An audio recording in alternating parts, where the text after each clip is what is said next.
So today we'll be sharing with you a lecture by Neville. This is one of my favorite lectures. It's called Facts Have Overflowed the World. In this lecture, Neville tells us to ignore the facts of life.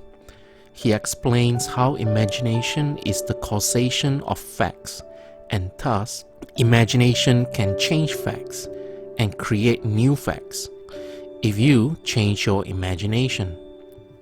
Neville uses the example of him leaving the army.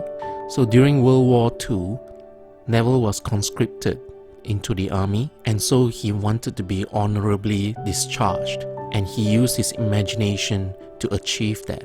Neville also talks about some of his lucid dreams, where he is awake in a dream, and the dream is as solidly real as the physical.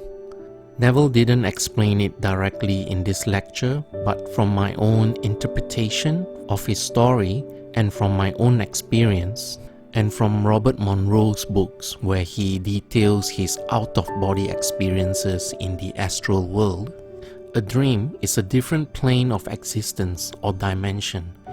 Any dimension that we are not experiencing now are not physical to us due to the difference in vibrations. This is a very important piece of knowledge in doing mental work. If you can control your imagination, be awake, and make an imaginary scene natural and solidly real, you speed its manifestation in your reality. When we read the Bible, we think it's an old book, describing things that happened unnumbered years ago. As I tell you, it's contemporary. You read about the flood, and we think, well, certainly that happened unnumbered. If it ever did happen, it happened unnumbered years ago. Well, this morning, as is my custom, I turned on the channel KFAC, that is a radio station. It plays through the day and night, 24 hours a day.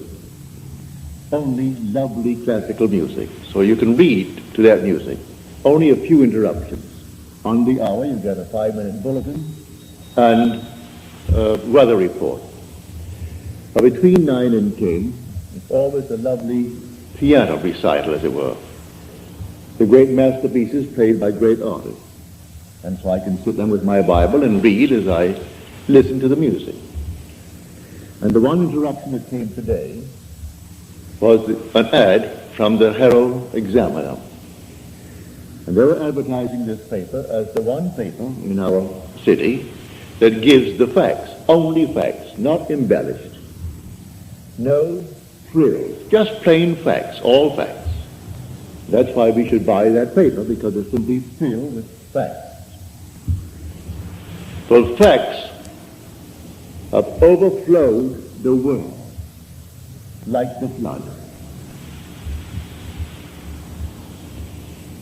Man actually is drowned with facts, victimized by facts. It is in the imagination that everything lives, and not in its actuality, not in the fact. Unless imagination penetrates the facts, the deluge remains a deluge. We are now in the deluge. This is the flood. A man is in jail, that's a fact. And he knows he's there for X number of years, that's a fact. And he simply waits and hopes that in some strange way that he will get some early release from this confinement. He never uses his imagination, save in some violent way to get out, but to penetrate the fact. When in March of 1943, by using my imagination to penetrate the fact that I too was in prison in the army, but I didn't want any part of it. And so I simply penetrated the fact and saw myself in New York City in my own apartment with my family, and in 9 days I was out honorably discharged in my apartment in New York City. So I wrote a friend of mine who was in the army. He was my age. He was a Freudian, a professional psychoanalyst. But Freud was his background. That was his schooling. And when I wrote him in detail exactly what I had done, I didn't mince matters. I told him exactly what I did. How as I simply physically slept on my little bed in the barracks, I imagined I was simply elsewhere, and the elsewhere was a definite spot in space, in New York City, in my apartment. And what I did, I could feel the bed, I could feel the things in my house. I went about feeling all the familiar objects in my apartment, and I gave them all the tones of reality and all sensory vividness to the best of my ability. And I touched everything, and it felt real. Then I went back to sleep, and then I told them exactly what happened to me that morning. And then 9 days later, I was honorably discharged by the same man that had disallowed my application. He didn't answer my letter. Because in New York City, he used to come to my meetings as a friend, because he was so convinced that the Freudian concept was true. But he said, I come to your meetings for this reason, Neville. We knew each other well. He'd come home for dinner, I'd go to his place for dinner, but he said, I come to your meetings because you turn my daily bread into the substance of fairy. I sort of like that, he said. But when I listen to you, I hold the chair, and I put my feet right firmly on the ground to feel the reality and the profundity of things. You aren't going to take me away with you. You're going to leave me right here where things are solidly real, so I feel the place under my foot, and I feel the things next to my hand, and I hold on tightly as you weave your story concerning moving off in one's imagination. So he would not penetrate the facts. So when did he get out? When the other millions got out.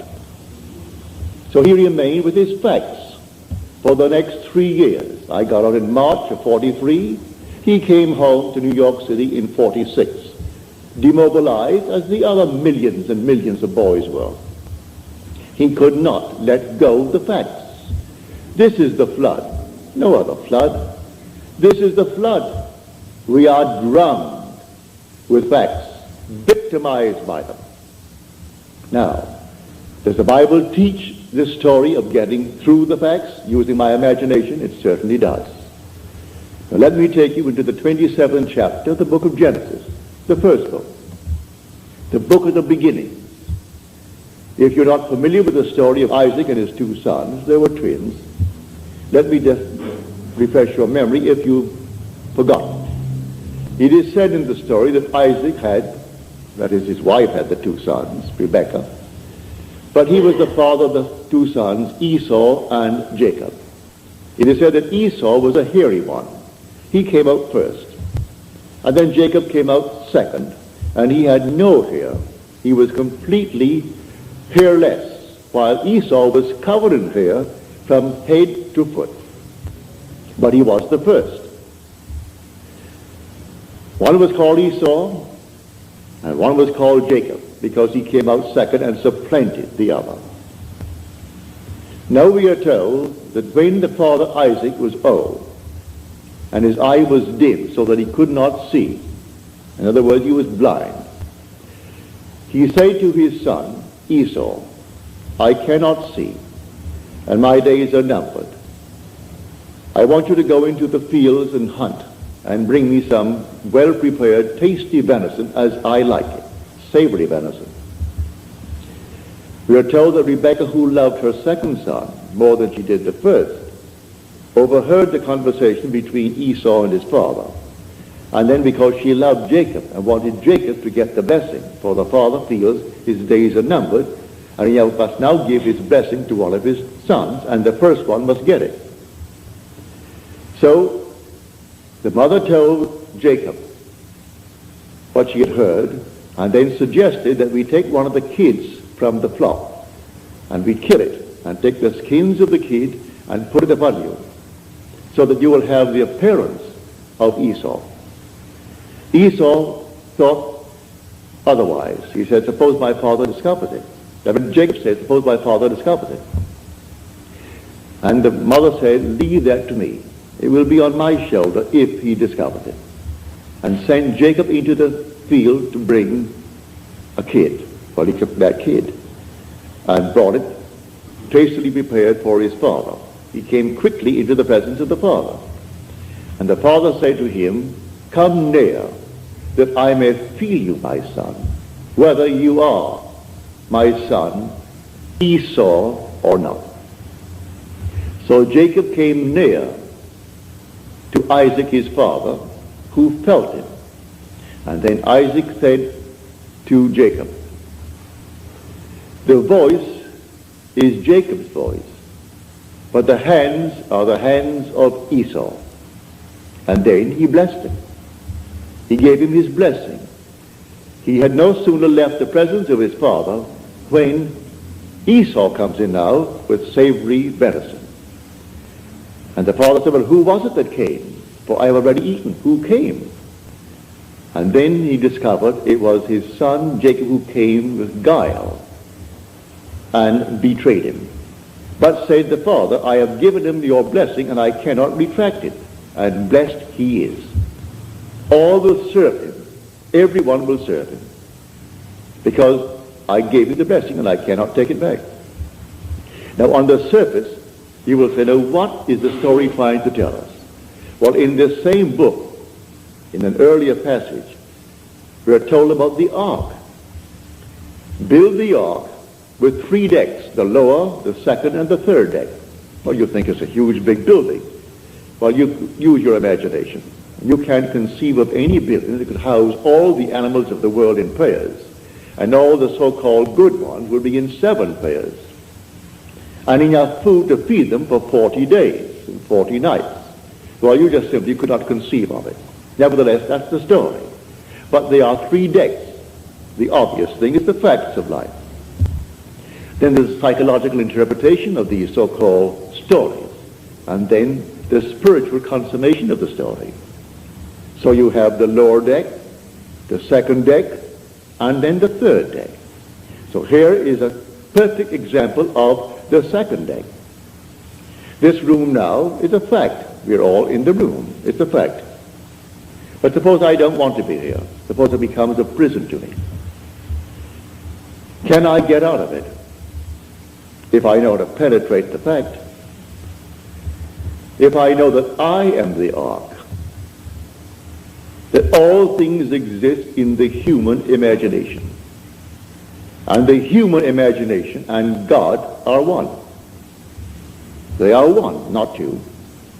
I can, in my imagination, penetrate any wall. I can now, without batting an eye, in the twinkle of an eye, I can stand on the street and see this thing without a man standing before it.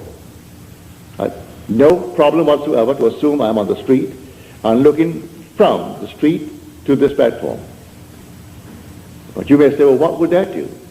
Well, let me do it and feel the reality, feel that solidity of the street under my foot, and see this building from the street rather than looking to the street from here.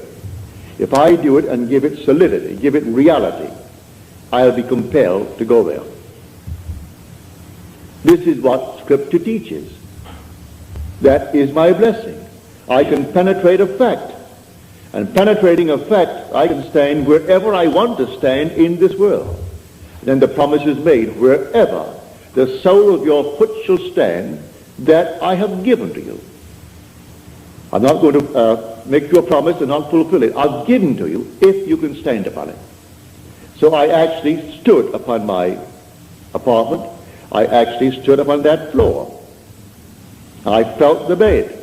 I felt everything and gave it reality. My friend wouldn't allow himself to sleep in one place and assume that he was sleeping elsewhere, because that is a divided state of mind. He didn't want to become a split personality, and so he wanted to be completely coordinating. Well, he was coordinated, all right, for the next 3 years, all in one little spot in his barracks. And for 3 years he couldn't get out. Because first of all, he wouldn't try it. Because I turned his daily bread into the substance of fairy. And so he did not answer my letter. I've reminded him a few times since. Why didn't you answer the letter? Well, first of all, it didn't make sense. And I don't believe, said he, that really what you did was the sole cause of your discharge. You always question it. Then I repeat it another time and tell him again what happened this time. Well, that would have happened anyway. You do it a third time. You do it a fourth time. Do you know if you did it 1,000 times, he would still say, do it once more. It will always happen as far as they're concerned. It just didn't happen because you did something. These things would have happened anyway. So why do you analyze people then? Then let things happen. We are not the creatures of circumstances, said a man who bears your name, for his first name is Israel. And Disraeli's name is simply of Israel, Benjamin Disraeli. And he said, man is not the creature of circumstances.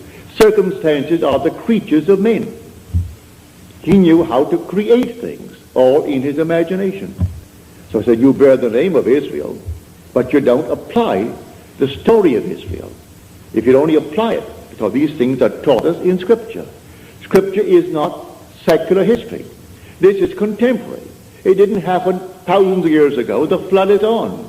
And this is the flood.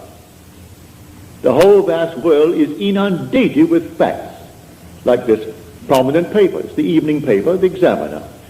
And they're proud of the fact they only print facts. They don't embellish it. No frills, only the facts. Therefore, buy the facts. Well, I can buy the facts. And they go all over the world to find frightening facts. I'm not denying that he didn't kill her. I'm not denying that he did not receive a sentence of X number of years. But when people ask anything of me, I'm not concerned about why it happened. What do you want? And I will simply apply my imagination lovingly on behalf of that request. I don't care what brought you to that state. I am here to simply get you out of the state. What do you want? All through the Bible, what do you want? He didn't condemn anyone. The woman taken in adultery, he didn't condemn. What do you want? Go and sin no more. He didn't call the act of adultery a sin. If she called it, or they called it a sin, all right, call it a sin. Therefore, don't repeat it if you call it a sin. But sin is simply knowing what to do and not doing it. That's sinning. So if I discover what to do, to penetrate a fact, to go beyond the fact, and create a condition for myself, and dwell in it, and think from it, instead of thinking of it. For the great fallacy of the world is perpetual construction, deferred occupancy. Create and create in my mind's eye all kinds of lovely things I would like to realize, but I never occupy them. I do not penetrate the state and go right into it and give it cubic reality. But I know, and you know, and it's not difficult to understand why. The sense of touch is something we believe in more profoundly than we do in, say, the sense of sight, or the sense of hearing, or the sense of smell. I stumbled upon this one day in a dream. In my dream, I came upon this huge big pillar, a pile driven into the ocean. And the bridge that it formerly supported was gone now. Only the piles remained. And I knew I was dreaming. And I figured to myself, if I held that pile and I could touch it, and if it seemed to me solidly real, what I'm going to do, I'm going to hold on to that pile. In the dream, I know it's a dream, but I'm going to hold that pile as solidly as I can and compel myself to awake holding the pile. Well, I did. I held the pile with all of my might. And I said, now, Neville, you know you're sleeping. You know that you're dreaming now. Awake. And I awoke in the water. I'm actually holding that pile, and I'm standing up in what formerly I knew to be a dream. It ceased to be a dream. It's real. I'm in a world just as real as this. And here I am holding this enormous pile, and it's in the East Indies, not the West Indies where I was born. It was in the East Indies, a very primitive area. And then some animal came down to the beach, strange-looking creature. And at that moment, I was panicky. And that moment of a shaking emotion, and I woke on my bed in New York City. But I discovered that secret of feeling. So he said, come close, come near, that I may feel you, my son. He heard the voice. He said, your voice is the voice of Jacob. Come near, let me see really if you are Esau. And he did it by feeling. And so, lying on my bed one night, right here in Beverly Hills many years ago, it must have been 14 or 15 years ago, I suddenly became aware that I am seeing what I shouldn't see. I am looking into the most marvelous interior of a plush hotel. It seemed that way to me. And so consciousness followed vision, and I found myself in the room. But I knew I was on the bed, so I came back to the bed. I'm still seeing the interior of this room, and I went back into that room. I came back again. I must have done it 12 or 20 times. It was fun, going into the room, and the room was just like this, real.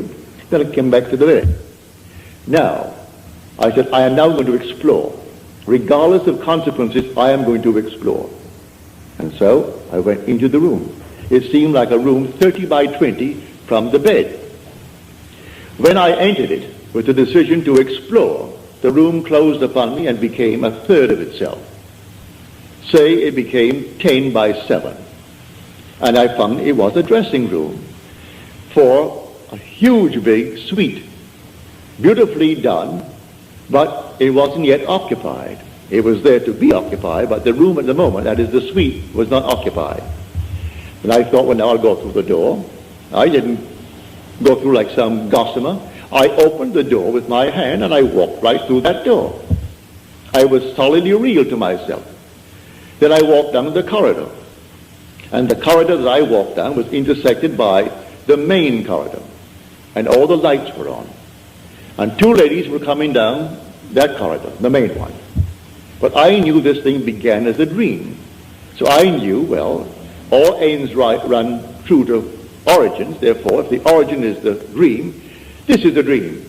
So I said to the ladies, ladies, this is the dream. This whole vast world is a dream. And then they were afraid of me. Who wouldn't be afraid if a man suddenly appears on a place in your, I would say, walking, and tells you this whole vast world is a dream? You would think he's nuts, he's insane. And so they thought I was insane, and they got just as far as they could from me, and walked right next to the wall, duck style, one behind the other, and looking at me very suspiciously. Then I saw this object hanging from space, and it reminded me of a similar object I had seen in a friend's home in North Hollywood. So I said to them, look, see this? And I held it, and to my surprise, it isn't gossamer. This is not an after image. This is not a memory image. This is real. The thing is solid. Well, I held it, and by this time they were way down. They took one great look as they looked back at me, and they darted into the main room. And here I am standing alone, holding on to this thing. I said to myself, Neville, you know this is a dream. The origin is a dream. The end is a dream. Come on, wake up. I closed my eyes to the obvious, and I held this thing here, and I couldn't. I opened my eyes again. I'm still standing there. But how am I going to get back to my room in Beverly Hills? I didn't know what. There was no place I could go to take me back there. But I remembered, feeling is the secret. I'm holding this here now, and it's real. It's solid. I'm solid. They saw me. They heard my voice. And I walked on, and every step was solidly real as walking on here now. So I imagined that my head was on a pillow. And when I could feel a pillow under my head while I'm standing, I suddenly felt myself in a horizontal position. And my head is on a pillow. And then, all of a sudden, I could feel that pillow. But I was cataleptic. I couldn't open my eyes. I couldn't move a hand. Couldn't move a finger. And here I am, a living being in a dead body. So I said to myself, well, they'll find the body tomorrow morning, and they've got to cut it up because I'm insured for a little bit. And to prove that nobody took my life, they have to cut it up to find out why he died. Always have to ask that question. And they'll give it a name. If they can't find it, they're going to give it a name anyway. So here I am, couldn't open my eyes, couldn't move my hand. In about 15, 20 seconds, which seemed much longer than that. My little finger, I could move it. And then I could move my hand a bit. Still couldn't open my eyes. And we were sleeping in a double bed. So I pushed my hand out, my left hand, and I could feel the warmth of my wife's body. Pardon me. At that I knew I was back on my bed. In another 15 or 20 seconds, I could, with great effort, open the lids of my eyes, and here came all the familiar objects on the walls, on the bureau, and everything returned to consciousness. Now, I stepped into a world just as real as this. I am telling you, there are worlds within worlds within worlds, and they're all here right now. Just like turning on a radio, and you turn it ever so slightly, and you have a new wavelength and a new station coming in, bringing something entirely different, and they're not interfering with each other. And these worlds are all here now, and there are people, just as we are peopling this world, and they're just as real as this world. It's terrestrial. And it doesn't, you don't walk for it. I was on the bed. I seemed to walk into it. I would say, 10 feet away? But the same area permeated the bed, and the bed did not obstruct it. And that world into which I stepped did not obstruct the house that I lived in Beverly Hills. It's all here, the whole vast world. Worlds within worlds within worlds. So I tell you, facts are the flood. That's the deluge. There was no other kind of flood. We are actually inundated with the facts of life. And these facts, we change them every day. Today, this is the cause of so-and-so. Tomorrow, that's not so. It's another cause you found. And then the next day, another cause. But while we haven't found the next cause, we believe that to be the fact. And we worship the facts. So I tell you, all things are in the human imagination. Man is all imagination. And God is man. And exists in us, and we in him. The eternal body of man is the imagination. And that is God himself. There is no other God. It's all your own wonderful human imagination. And the one thing the whole vast world aches for is the awakening of the imagination. And when it comes with the birth of the promised child, which sets a man free from the horrors of this world we call the world of nature. For nature is simply that principle on which depends the sameness of forms in transmitted life. And so the thing goes over and over.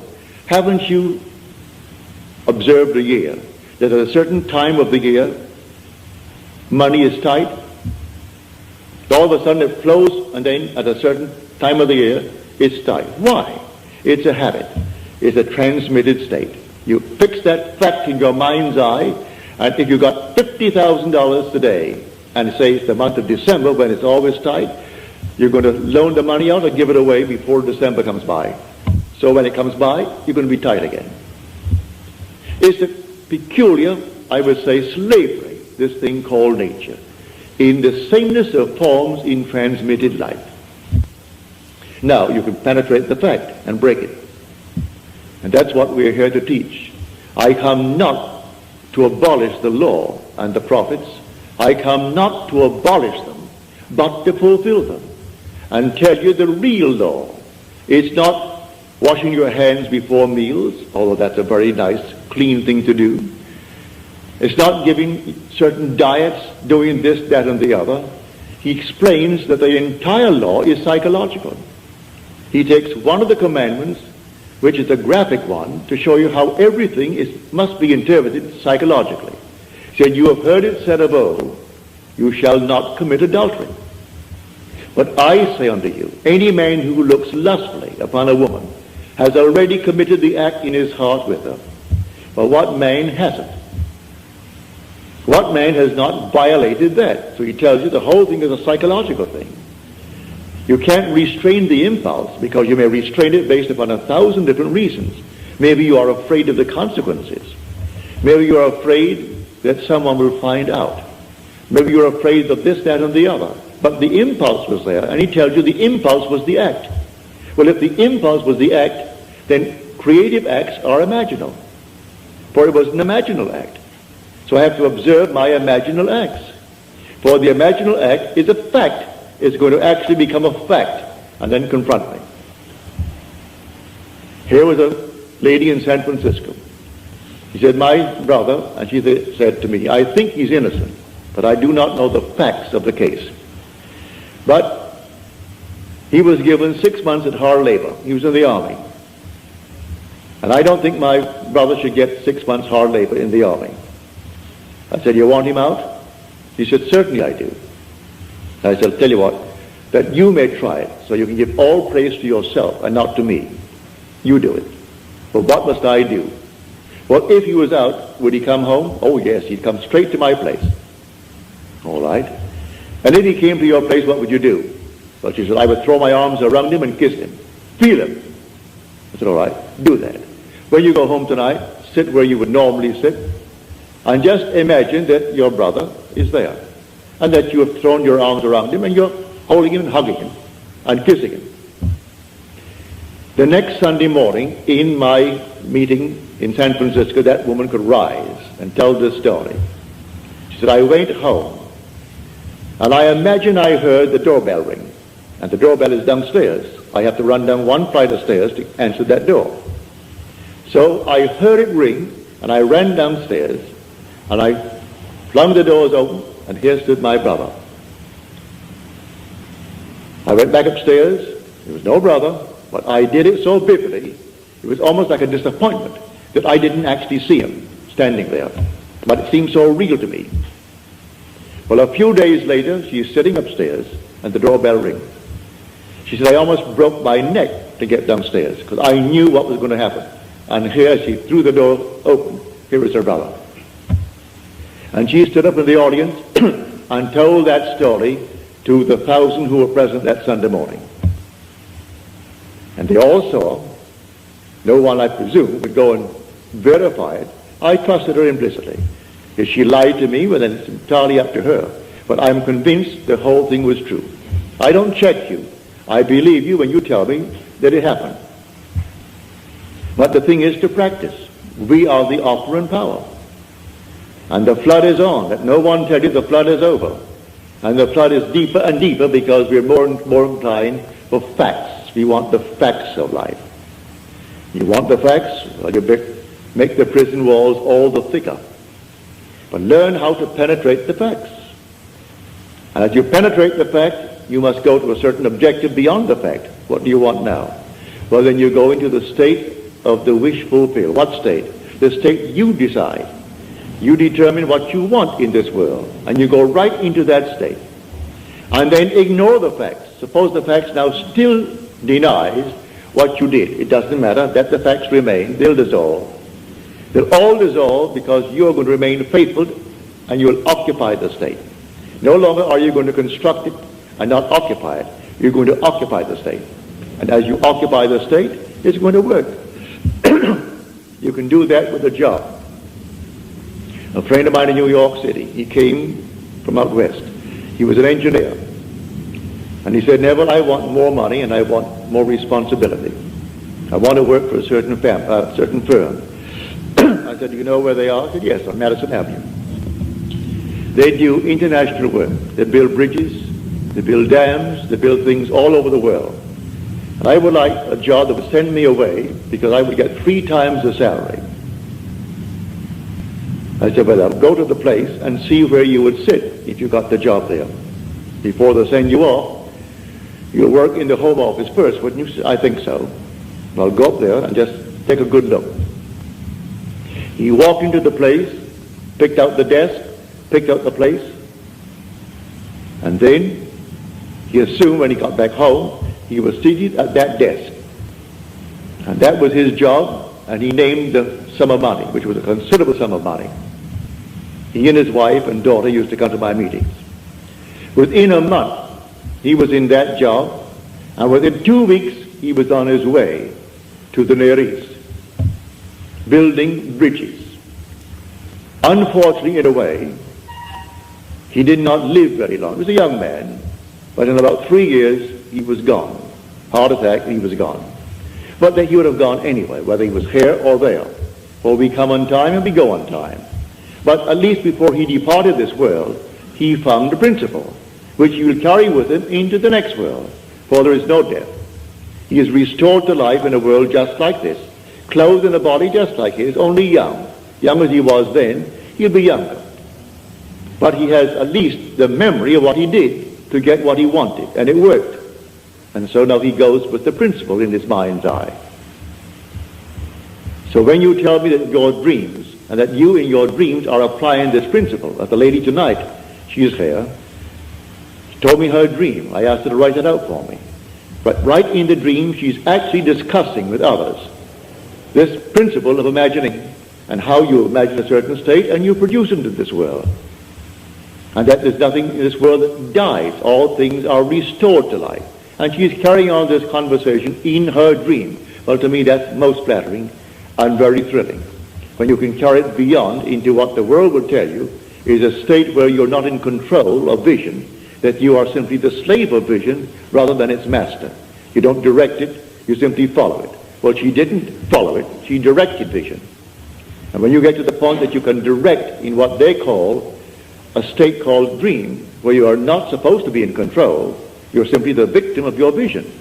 But she's not the victim of her vision, she actually controlled the vision.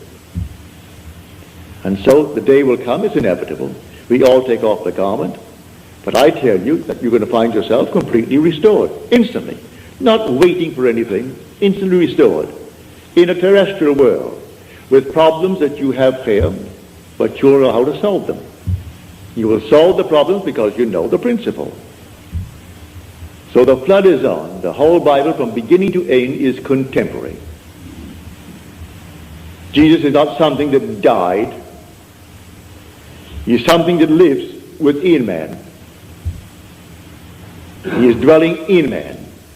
God himself came and comes into human history in the person of Jesus, in you, in me, in everyone in the world.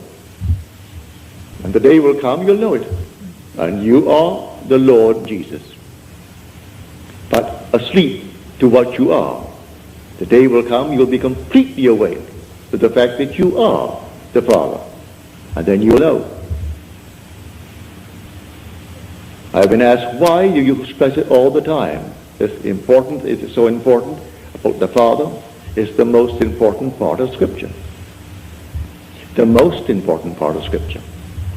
Well, I can have all the power in the world and yet not know I'm God. I can have a sense of awareness where there is not a thing in the world but myself and yet not feel that I am God. But when the Father comes, and I know that I am the Father of that one and only Son of his, that I know I'm God. There's no other way to know it. If I had power that I could destroy the universe, I still wouldn't know I'm God. And if I was completely aware, as I was in 1926, when I, reading a book, it fell upon my chest. It must have been not more than 10 o'clock. I woke next morning, it's 9. And I had not turned from left to right in the entire interval, because the book was still on my chest and the light was still on my bed. And usually in the course of a night, a man turns often from side to side. How often I do not know, but we all do. No one goes to bed on his back and remains there for 9 unbroken, or in this case, almost 11 unbroken hours. So I went right down into a deep, deep sleep in a trance. And in that state, I became infinite light. There was nothing but light. And I was it. There was no circumference. I was the center of it all. No light outside of this light that I am. No sun, no moon, no stars, but nothing outside of the being that I am. I was infinite pulsing light. But still, I did not bring back the feeling of being God. That evaded me. But when you see his Son, and that Son calls you Father, and you know, well then there is no doubts in your mind as to who you are. So I say it's the most important part of Scripture. And yet it's the one thing that people will question me on. Why do you emphasize it? Why do you repeat it over and over? Because the one thing in the world that you will one day experience which will convince you that you are God. Nothing in the world will convince you outside of that. But in the meanwhile, we can penetrate the facts. The man imprisoned need not be behind bars. We are imprisoned by the things that we do. All right, we can break them. Break anything in this world. A man can be imprisoned by gluttony. He can break it if he knows what he wants. Maybe he doesn't really want to give it up. If he wants to give it up, let him create within his mind's eye a scene, a simple scene that if he had given it up, a friend or some relative would know. And he doesn't brag about it. They simply know. And it's a normal discussion that he has no longing for it anymore. He has no desire for it. Didn't take any drugs for it. Didn't do anything to beat it. It just simply, it wasn't there. Like certain taste that we have in this world, all of a sudden, you've had it, you've saturated yourself with it, and you don't want it anymore. All things are required. Today I like, for instance, a thing called an oyster. Love them, especially those lovely Eastern oysters.